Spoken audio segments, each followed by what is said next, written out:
Hello, my absolutely beautiful Aquarius friends, and welcome to your horoscope for December of 2021, where I want to say, Aquarius, thank you so much for traveling with me this year. And even if this is your first time stopping by, thank you for the privilege of speaking a little bit of astrology into your life. It is an absolute honor to be able to do so. So I don't want to hold you up. I want to get you into December and out enjoying it. It's right before birthday time, so lots going on, lots to talk about in the cosmos that you can be taking advantage of. Okay.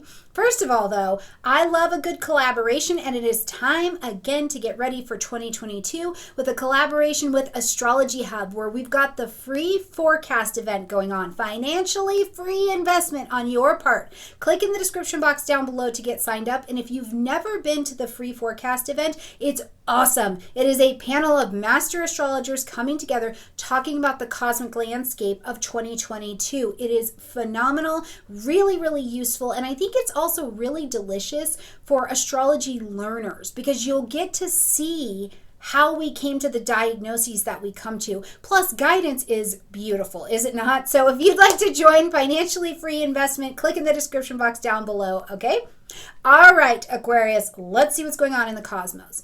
Now, first and foremost, as we're coming into the month on the 1st, Neptune is coming out of retrograde in the energy of Pisces. We're not going to go into that in this video. You can watch the video just clicked right here about Neptune coming out of retrograde. But what I do want you to know about it is that, first of all, this lights up your second house space. So things around money, the creativity, the availability for opportunity to come to you will begin to speed up again. But also, a stationing day of any planet can just feel a bit wonky. So if you feel like you're walking in between the worlds this day, or you're like, where's the disturbance in the force? It could definitely be that we've got a planet stationing on this day, and I just want you to know about it.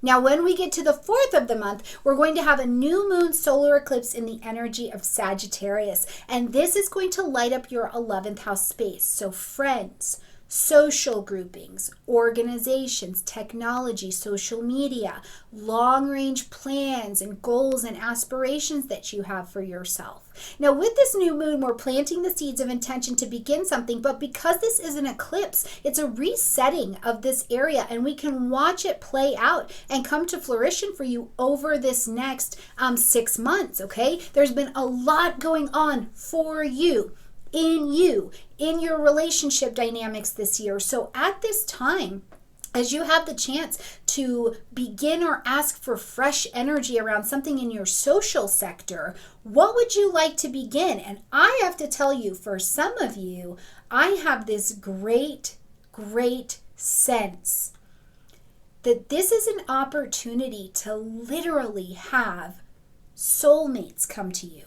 Like, it is an opportunity time. Jupiter is still traveling in your sign, so you are magnetic, you are kinetic, you are aligned with a whole bunch of things that are synthesizing around you to bring opportunity and connection to you. So this is a phenomenal eclipse to be experiencing. So if there is someone that you've had your eye on, or even an opportunity that you've been romancing, a friendship, a group that you've wanted to be a part of, digital products that you want to sell, the next level of Aquarius that you're stepping into, know that this eclipse is actually here and wonderfully supportive to connect you to people, places, and things that can help you get that done, okay? Now, to further help that, when we get to the 13th, Mars is moving into the energy of Sagittarius as well. So you've got action, assertion, even some aggression. Mars can bring inflammation as well. So if in social groups or social constructs around you, or sometimes it's like, oh yeah, Mars must have moved into my 11th house. That one social media post just went crazy, right? You can see things like this happening. But either way,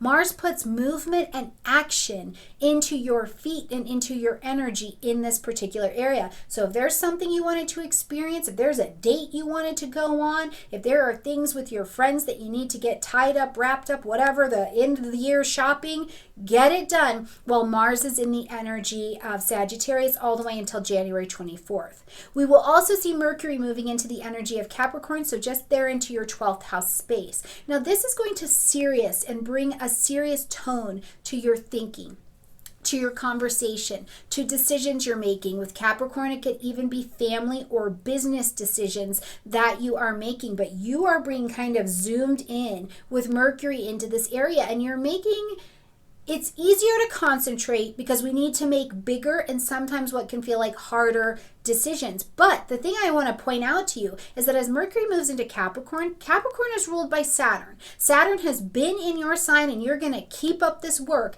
until 2023. And it's the hardest at the beginning and at the end of a transit. So now you've been in this work a little bit. You are a different person, prepared to make these decisions from a much more informed and a much more mature perspective. So trust what you've got going on in this area, but just know you got to make some decisions and have some conversations under this energy. We'll get Venus retrograding here and that will help as well. But before then, on the 18th, we've got a full moon happening in the energy of Gemini, and this is in the 5th house space for you. So things having to do with children, you even being the child making decisions for your parents or family members or about that family business, about passion, about joy, taking a risk, play, all of these things. And with the full moon here saying something has to be ended, acknowledged, or adjusted, in Gemini, you may be feeling like, I need to say it and say it with your chest out. This is the 5th house. Don't cower to what you need to say.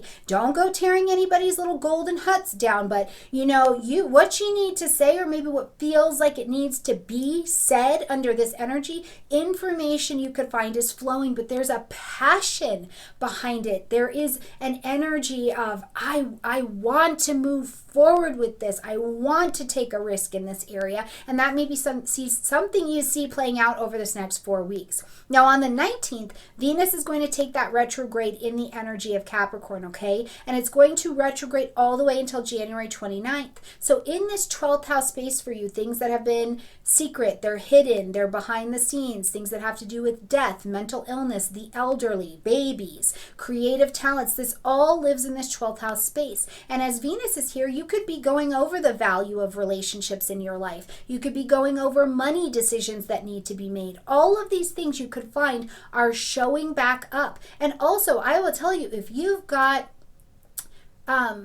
ailments or alignments in your life, especially those of a spiritual nature or a nature that it's like if you had a mental illness or something like that and you have like the treatments haven't been working, Venus can show up here to help smooth that out, which is ultimately good news, because this is also true if it's somebody in your family and they've got dementia, they've got Alzheimer's, now you're stepping up needing to make decisions and things have been complicated. This could help to smooth the way just a little bit, okay? So think along those lines.